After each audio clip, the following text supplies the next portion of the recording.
Alright, before we jump back into the crazy world of Nevermore Academy, let's take a moment to revisit the eerie events that started it all. Season 1 of Wednesday showed us a new side of the classic Addams family daughter, a sharp-witted, cello-playing sleuth with a taste for the macabre and a knack for uncovering secrets.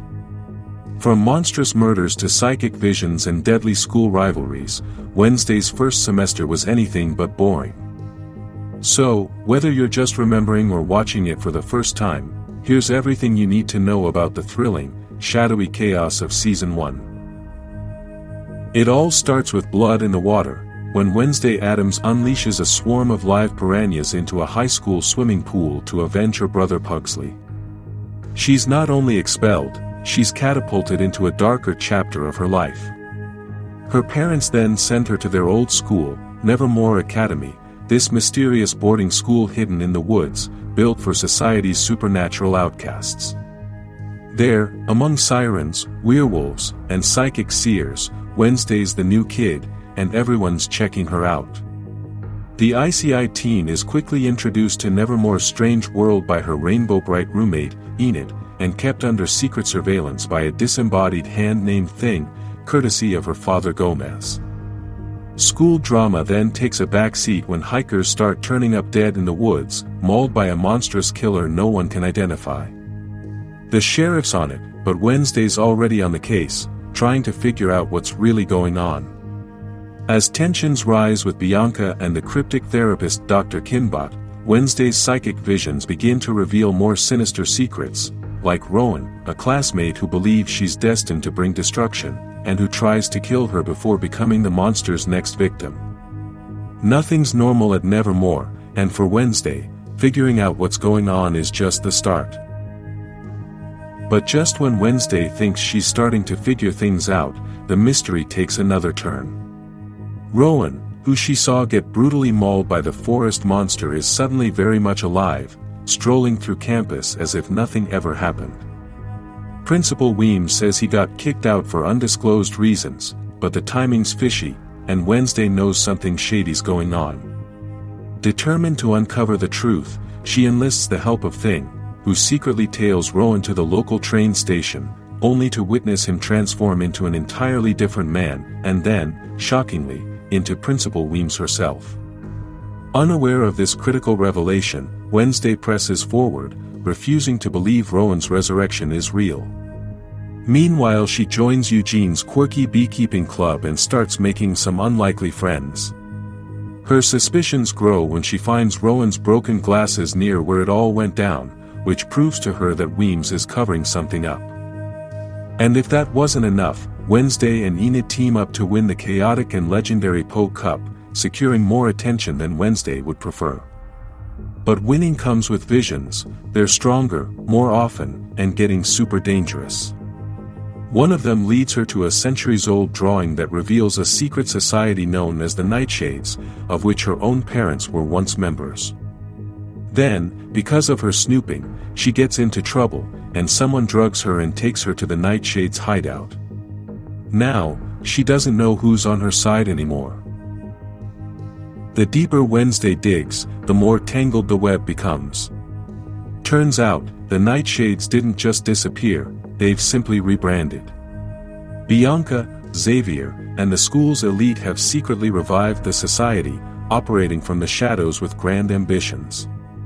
Xavier sees how smart Wednesday is and asks her to join, but of course, she won't join anything unless she figures it out herself first. When the Nevermore students volunteer at Jericho's local businesses for Outreach Day, Wednesday uses it as a chance to check out Pilgrim World, the historical place that honors the town's founder, Joseph Crackstone. She switches jobs with Enid to get closer to the truth and finds a painting of a woman she's seen before, Goody Addams, one of her ancestors who shows up in Wednesday's psychic visions. At the ruins of the old meeting house, Wednesday sees a memory that shows Crackstone's cruelty. Branding innocent people as witches, he imprisoned them in the meeting house and set it ablaze. Goody got away and promised to get revenge. The past and present collide when Wednesday and Xavier spot the monster again, this time leaving a very human-sized footprint in the mud, confirming their growing suspicion that the creature might be someone from Nevermore itself. Back in town, they show off a statue of cracked stone, but it blows up, thanks to Thing and Wednesday's cello playing. That night, the monster claims another victim, a homeless man, torn apart in the shadows, as the list of unanswered questions, and bodies, continues to grow. The closer Wednesday gets to the truth, the more sinister it becomes. She checks out the morgue and uncovers a chilling pattern. Each of the monster's victims is missing a specific body part, as if someone is collecting them for a gruesome purpose. While everyone else at Nevermore is freaking out about the dance, Wednesday's still on the case, until she starts suspecting Xavier. She sees claw marks on his neck and finds his art studio in the woods full of creepy monster drawings. She thinks he's hiding something bad, maybe even that he's the monster. Meanwhile, romantic tensions stir as Enid teams up with Lucas, the mayor's rebellious son, planning to use the dance to make their exes squirm. And Thing's secretly trying to get Wednesday and Tyler together. Surprisingly, she agrees to go, and they actually have a normal moment at the dance. But the evening quickly spirals into chaos when Lucas and his townie friends pull a cruel prank, unleashing a downpour of red paint on the students in a twisted homage to Carrie. While all that's going down, Eugene feels bummed cause Wednesday bailed on their stakeout, so he heads to the mysterious cave alone to investigate further. It starts out like he's being brave, but then he gets attacked and left for dead by the monster thereafter. As Eugene clings to life in a coma, the weight of the monster's violence hangs heavily over Nevermore. But the school doesn't pause for tragedy, it's Parents' Weekend, and with it comes more than awkward hugs and forced smiles. Wednesday's family time involves digging up the dirt, and things unravel quickly when she brings up that Garrett Gates case, a man her dad was once accused of murdering. The revelation sets off a chain reaction. The local coroner, burdened by decades of guilt over faking Garrett's autopsy report, takes his own life, leaving behind a confession that Sheriff Galpin uses to arrest Gomez. Wednesday's gotta figure out what's really going on, so she digs up Garrett's body and has a psychic vision which reveals that he accidentally poisoned himself with nightshade while trying to unleash a deadly toxin on the Nevermore students. Turns out, her dad was in the clear, and the Addams family is relieved. But the scandal runs deeper. Mayor Walker, it turns out, was part of a town-wide effort to cover up the incident years ago. Enid's got family drama, too. Her parents want her to embrace her werewolf identity, they even suggest sending her to a lycanthropy conversion camp, something she firmly refuses. After all that, Morticia tells Wednesday about their psychic gifts, helping her understand her powers. Then Wednesday figures out Principal Weems is a shapeshifter and probably hiding more than just school secrets. She's gonna confront her, ready to find out what's really going on. With the mystery tightening its grip and her visions offering more questions than answers, Wednesday turns to the one person who might help her unlock her full psychic potential, her ghostly ancestor, Goody Addams. She tries a seance, but nothing happens. Then, her friends throw her a surprise birthday party in Crackstone's crypt, which is kinda sweet.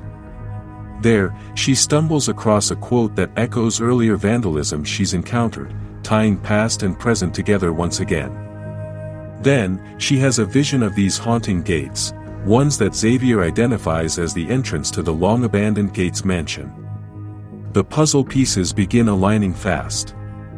At the mansion, Wednesday sees the mayor leaving, clearly shaken, and he calls the sheriff, but before he can reveal anything, he's violently run down in a suspicious hit-and-run. Nevermore goes on lockdown, but Wednesday, Enid, and Tyler sneak out to the mansion to figure things out.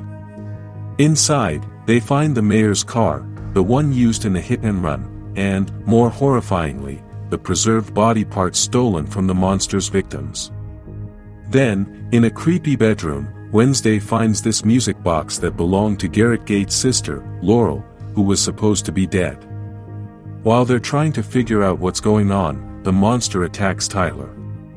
They get away and patch him up at his place, but the sheriff flips out when he catches them breaking curfew. He tells Wednesday she can't see Tyler and has to stop investigating. Back at Nevermore, Principal Weems almost kicks her out, but gives her one last chance. Enid freaks out and moves out of their room. And the mayor? Well, he's in a coma until someone sneaks into his hospital room and unplugs him. As Nevermore mourns at the mayor's funeral, the storm of secrets surrounding the Gates family, and the monster, only deepens. Wednesday sees someone shady hanging around, so she chases them, only to discover it's none other than her mischievous Uncle Fester. He shows up out of nowhere, and he's on the run. He needs a place to hide, so he crashes at Nevermore and helps Wednesday with her investigation. He says the monster is a hide, something from Nevermore's dark past. He tells her to find Faulkner's diary because it has information on how the hide works. It's in a person until something like trauma or hypnosis wakes it up, and then someone can control it for sinister purposes. Now Wednesday's even more suspicious. She thinks Dr. Kinbot and Xavier might be involved.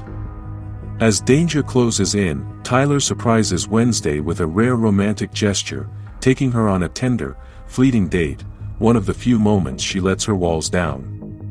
But then, total disaster, Thing gets attacked. Luckily, Fester saves the day. The attacks are getting super personal, and Wednesday knows the killer is getting closer. Bianca and Lucas find out that Mayor Walker was looking into Laurel Gates, Garrett's sister, and they think she's alive and plotting revenge. Wednesday becomes convinced that Laurel has been masquerading as Dr. Kinbot all along. She storms into the therapist's office to confront her, only for the monster to strike again, killing the doctor before she can confirm anything. Wednesday is so sure Xavier did it that she has him arrested. But just when she thinks things are finally getting better, she kisses Tyler and gets a horrible vision. Everything clicks. It's not Xavier, not the doctor, but Tyler. He's the monster, hiding in plain sight with his smile and sweet voice. Now, she doesn't know who to trust anymore. With the truth closing in and her suspicions confirmed, Wednesday takes matters into her own hands, literally. She and her crew grab Tyler to make him spill the beans.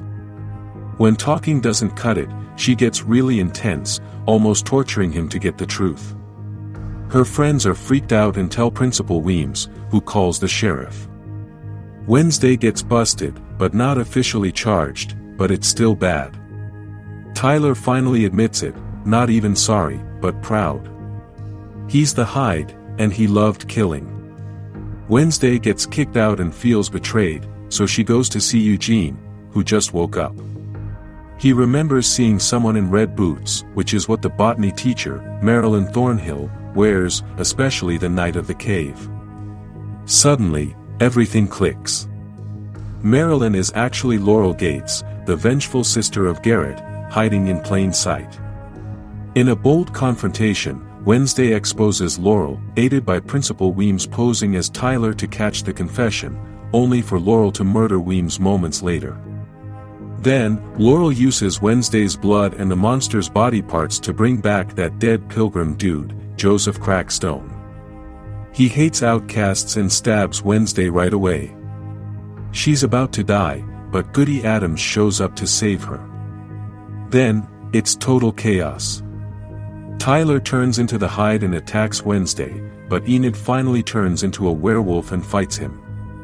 Crackstone's trying to destroy the school, but Bianca and Wednesday take him down. Eugene's bees go after Laurel, and Enid dropkicks Tyler. The sheriff arrives just in time to shoot him, subduing the beast. Tyler shifts back into human form, bloodied and defeated, and is finally taken into custody. In the aftermath, Nevermore closes its doors early, the students sent home as the wounds of battle begin to heal. Just as Wednesday is about to leave, Xavier, who's in the clear now, gives her a surprise, her first phone. But just when she starts to chill, she gets a creepy text. Someone's watching her, and they know what she did. The mystery might be done, for now, but trouble's still around the corner and Wednesday Addams wouldn't have it any other way. If you enjoyed this twisted trip back through Wednesday Season 1, full of monsters, murder, and mystery, don't forget to like this video and subscribe to Strangers Freaks so you never miss a beat from Nevermore and beyond. With Season 2 on the horizon and more secrets creeping out of the shadows, you won't want to look away even if Wednesday does.